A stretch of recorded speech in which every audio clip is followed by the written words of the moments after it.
परमात्मने प्रणतक्लेशनाशाय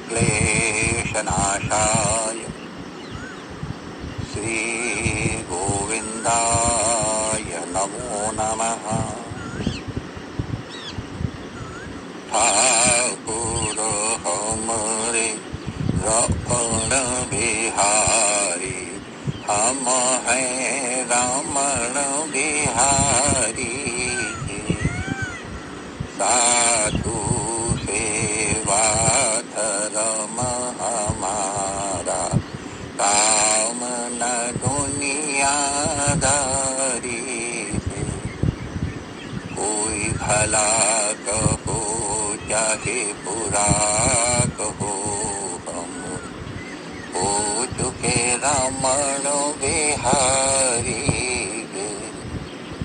हम हो चुके यमुना मैया के, हम हो गए सद्गुरु प्यारे के।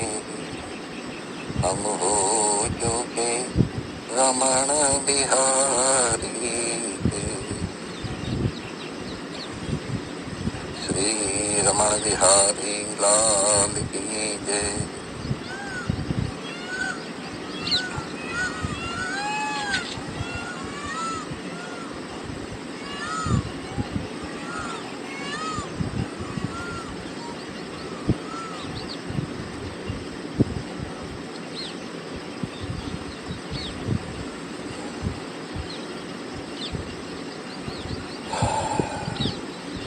नारायण नारायण नारायण नारायण।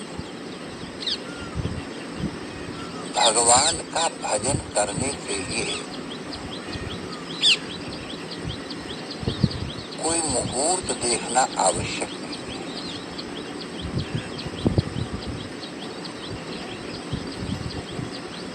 कोई प्रोग्रामिंग करनी बहुत आवश्यक नहीं है। वैसे मुहूर्त का बहुत बहुत महत्व है।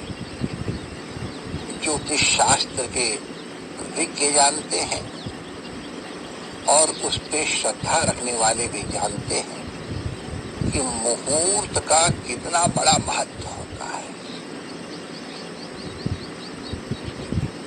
जटायु ने मरते समय जब सीता हरण के लिए रावण आया था, लेके गया, जटायु ने रोका तो जटायु के पंख काट काट करके रावण ने गिरा दिया था और सीता माता को ले गया था। रघुनाथ माता को ढूंढते आए थे, जटायु को मिले थे। वो सब घटना आपको मालूम है, उसका उल्लेख विशेष नहीं कर रहा हूं। केवल एक बात हम लोगों को ध्यान देने की बात है कि जटायु ने कहा, रघुनाथ आप चिंता न करो, जिस ये मुहूर्त में आनंद मुहूर्त है क्या, जिस मुहूर्त में रावण माता जी का, सीता का हरण कर ले गया है, उस मुहूर्त में हरण का परिणाम ये हो गया कि सीता माता आपको अवश्य मिले। मुहूर्त का इतना बड़ा ध्यान होता है। कभी समय मिलने पे मुहूर्त के विषय में और सामान्य चर्चा की महत्व है, पूर्ण है मुहूर्त। और इसीलिए मुहूर्त की गणना बड़ी सावधानी से करनी चाहिए और उसका महत्व इसमें कोई संदेह नहीं, बहुत महत्व है। वेदांग है माय डियर, परम तत्व की प्राप्ति का उपाय है।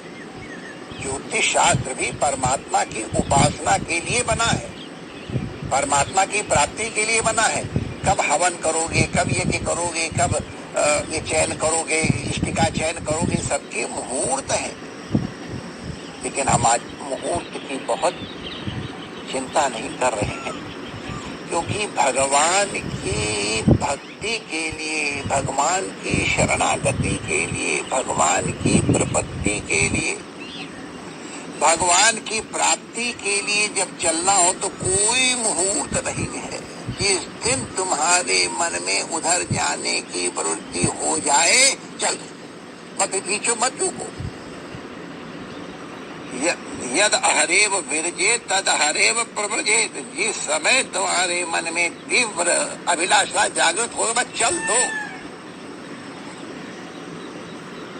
भगवान का भजन करने का दीक्षा देखो, एक चीज हम लोग ध्यान रखें, सत्कर्म करने का मन में आए तो विलंब न करो, तुरंत कर लो। और पाप करने का, असत कर्म करने का मन में संकल्प उठे तो थोड़ा कोई टाल मटोल करो, थोड़ा धीर करो, थोड़ा देर करो, क्या पता मन बदल जाए। भजन करने का मन में आया, थोड़ा विलंब किया, भजन करने का मन खत्म हो गया तो बड़ी हानि हुई। और पाप करने की इच्छा हो रही थी लेकिन मुहूर्त निकल गया, मन बदल गया तो पाप करने से बच गए। इसलिए सत्कर्म को तुरंत कर ले और असत कर्म को थोड़ा धीर करें। तो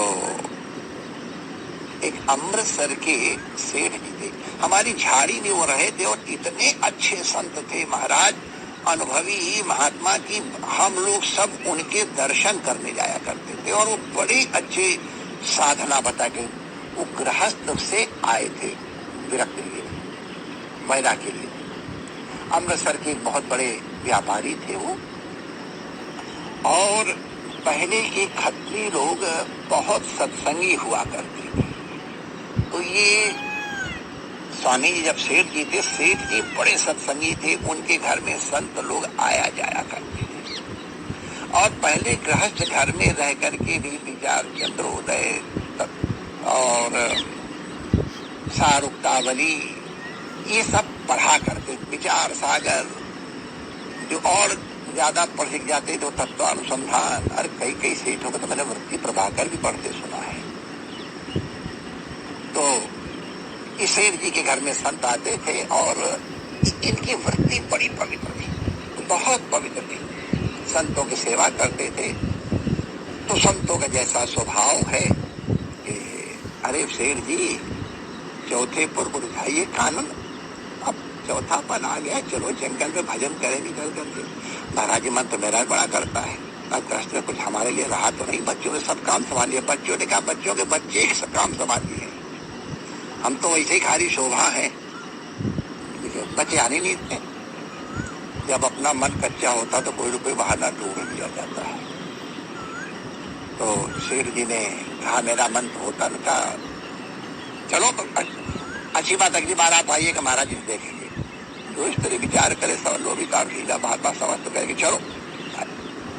अरे बच्चों हम महाराज जी के साथ जा रहे हैं। अरे पिताजी कहाँ जाइए, आप यहाँ रहिए ना। अरे महाराज संग जाएंगे। अरे महाराज भी तो दयालु आ जाते हैं, यहाँ दर्शन दे देते हैं, यहाँ आप रहते हो आग वाले संत आ जाते हैं, हमको भी दर्शन मिल जाते हैं, आप चले जाओ, कौन आएगा हमारे पास। अरे तुम सेवा करोगे आएंगे ही। अरे बाबा आपका जैसा हम कहाँ भाव लाएंगे। टल गया मुहूर्त। फिर बच्चों ने कहा महाराज मैं तो आपके बिना कैसे रहूंगा। फिर सीढ़ी ढुक हो गए। इसी 2-3 बार हो गया। एक दिन सेठ जी के मन में तो इस तो बराबर उसके जंजाल निकलना है, और जब तक कि अंतःकरण में वैराग्य जागृत नहीं होगा तब तक ये जो हमने तत्वमसी वाक्य सुना है तो बैठने वाला है नहीं। तो रात भर वो सोचते रहे क्या करूं, घर में रहूं कि जंगल। बच्चे कहते यही रहो महाराज, आपके ऊपर कुटिया बना देते हैं, आप ऊपर रहो, नीचे आओ ही मत, हम वहीं आपको भिक्षा पहुंचा दिया करेंगे, सब ठीक है। लेकिन घर में घर के परमाणु हैं, जंगल में जंगल के परमाणु हैं, संतों का सत्संग है। लेकिन बच्चे कहते हैं महाराज वहां परिक्रमा करने खाओगे, यहाँ 10 को खिला के खाते हो। अब इसी ऊहापोह में सेठ जी निर्णय नहीं कर पा रहे हैं। रात को नींद नहीं आई। अमृतसर में शौचालय छत के ऊपर होते हैं, तो सेठ जी ऊपर शौचालय गए, वहां भी सोचते रहे घर में रहूं कि जंगल में जाऊं, घर में रहूं कि जंगल में जाऊं। शौचालय से बाहर निकल के आए और खड़े हो गए, क्या करूं, जंगल में जाऊं कि बाहर जाऊं।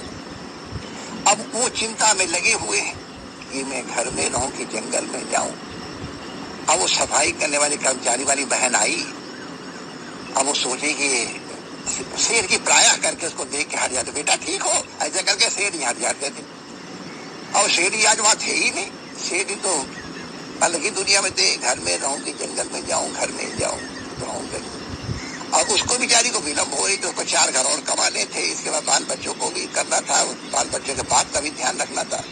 2-4 बार नहीं क्या, एक आध बार बर्तन खड़खड़ किए। वो ऐसी बात, ऐसा प्लेट होती थी, उसमें राख होती थी, एक ऐसा टेढ़ा होता था, इसे राख गिरा के और ऐसे उठा करके बाल्टी उठा ले जाती थी, ले जाती। ये पहले घटना है, आप इसको किसी और तरह मत लें प्लीज।